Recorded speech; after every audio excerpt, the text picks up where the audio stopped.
Acidity చాలా ఎక్కువ వచ్చేస్తుందండో మీకు అందరికి. కాకపోతే చూసుకోండి, ఉన్నటువంటి మంత్రులు గాని, అక్కడున్న ప్రజాప్రతినిధులు గాని, మిగిలిన వాళ్ళందరూ కూడా ఉత్తరాంధ్రాని పూర్తి స్థాయిలో అభివృద్ధి చెయ్యాలని ఒక కంకణం కట్టుకొని ముందుకెళ్తున్నటువంటి బ్యాచ్ మేమంతా.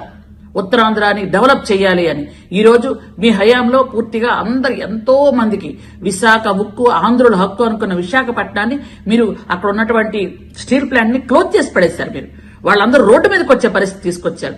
ఈ రోజు మోడీ గారి సహాయంతో ఈ రోజు మనం చక్కగా స్టీల్ ప్లాంట్ ఈ రోజు పనిచేస్తుంది అంటే, లాభాల బాటలోకి వెళ్తుంది అంటే ఎవరి వల్ల?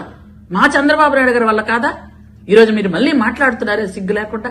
ఎలా మాట్లాడుతున్నారు? ఏ విధంగా మాట్లాడుతున్నారు? మీకు ఏవైనా రాజకీయం చెయ్యాలి అనుకుంటే మీ ఇంట్లో రాజకీయం చేసుకోండి, మీ పార్టీలో రాజకీయం చేసుకోండి. ఎందుకనంటే ఈ రోజు మీ పార్టీ కేడర్ గాని, మీ నాయకులు గాని ఏం చెయ్యాలో అర్థం కాని పరిస్థితిలో ఉన్నారు. ఎందుకంటే సొంత చెల్లె అన్నని బండ బూతులు రోజు తిడుతుంది. బయట చూసుకోండి వెళ్ళి, ఆవిడ ఎలా తిడుతుందో, ఏం మాట్లాడుతుందో, ఏం చెప్తుందో, ఇంట్లో విషయాలు ఏం బయట పెడుతున్నా ముందు అవి ఇంట్లో పరిస్థితి చక్కబెట్టుకొని బయటకు రండి అయ్యా.